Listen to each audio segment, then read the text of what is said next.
मैंने आग जला ली है और कैंप भी बना लिया है। अब मैं यहाँ पर कुछ मछलियाँ पकड़ने की कोशिश करने वाला हूँ और इस काम के लिए ये अच्छा वक्त है क्योंकि मैं जिन मछलियों को ढूंढ रहा हूँ वो रात के वक्त काफ़ी सुस्त होती हैं। रोशनी के लिए मैंने बस एक लकड़ी ली है, इसके इर्द गिर्द पाम फाइबर लपेटा है और इस पर थोड़ा कैम्फर रेजिन डाला है ताकि ये मशाल जल सके। ये मशाल करीब 10 से 15 मिनट तक जलेगी।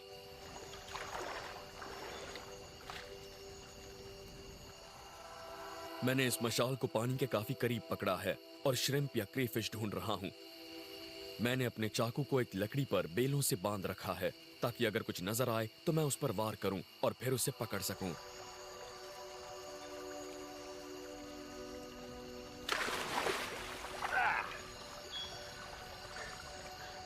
वाह, इस जंगल में मैंने ये पहली जिंदा चीज पकड़ी है और ये वाकई बढ़िया है।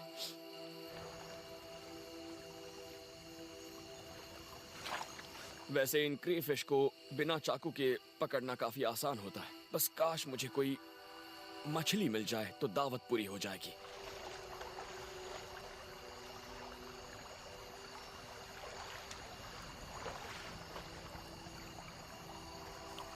ओ, यहां पर एक है, पकड़ ली।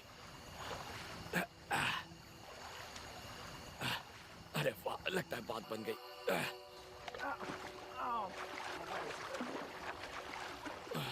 मुझे यकीन नहीं हो रहा, वो हाथ से निकल गई। वो मेरे चाकू पर लगी हुई थी, लगभग मर चुकी थी और अब ये मशाल भी दम तोड़ रही है।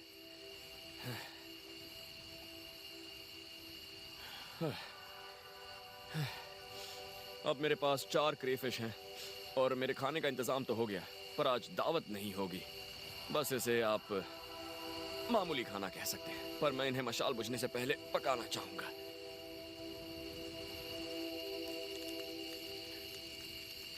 किसी भी तरीके से अपने जोश को बरकरार रखने की कोशिश कीजिए। कभी कभी बस आग जलाकर कुछ अच्छा खाने से ही जोश बढ़ जाता है।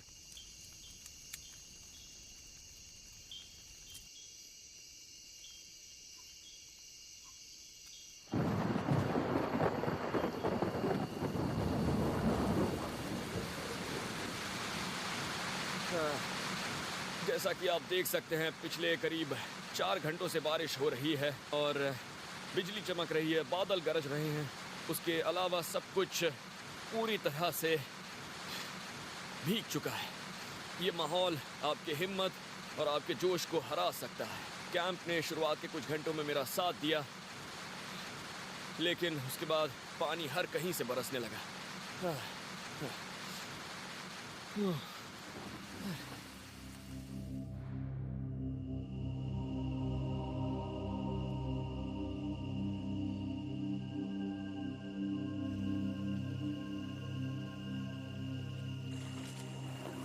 एक रात और जागने के बाद अब इस जंगल से जल्द निकलने का मेरा इरादा मजबूत हो गया है। पिछले करीब 1.5 किलोमीटर के दौरान इलाके में काफी बदलाव आया है। जमीन समतल हो गई है और नदी चौड़ी। अब मैं इसके साथ साथ चल रहा हूं और किनारे पर पानी भरा हुआ है।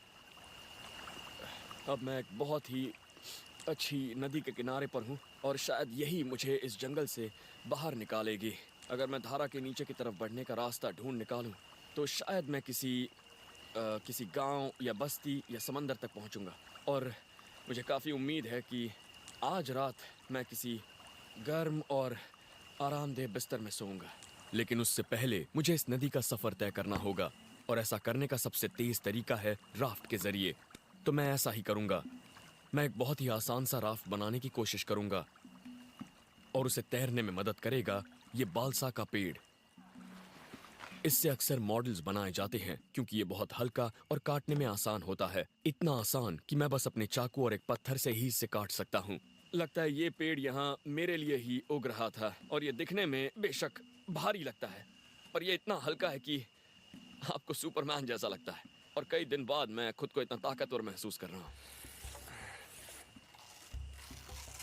मैं इसकी छाल उतार रहा हूँ और इससे मैं राफ्ट को बांधूंगा। ये बहुत मजबूत और बहुत लचीली होती है।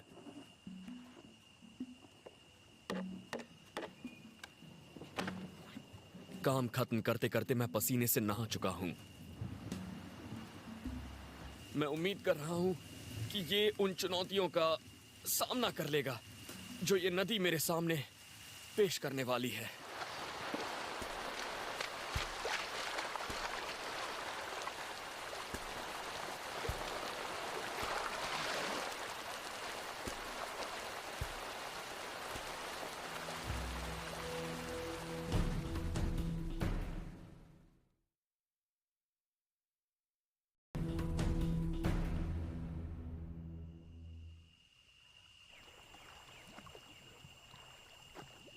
मैं रेन फॉरेस्ट में हूं और अब मेरे पास एक राफ्ट है।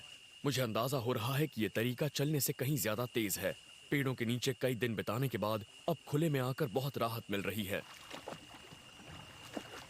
सफर कटता जा रहा है और मुझे अंदाजा हो रहा है कि ये जगह वाकई कितनी विशाल है।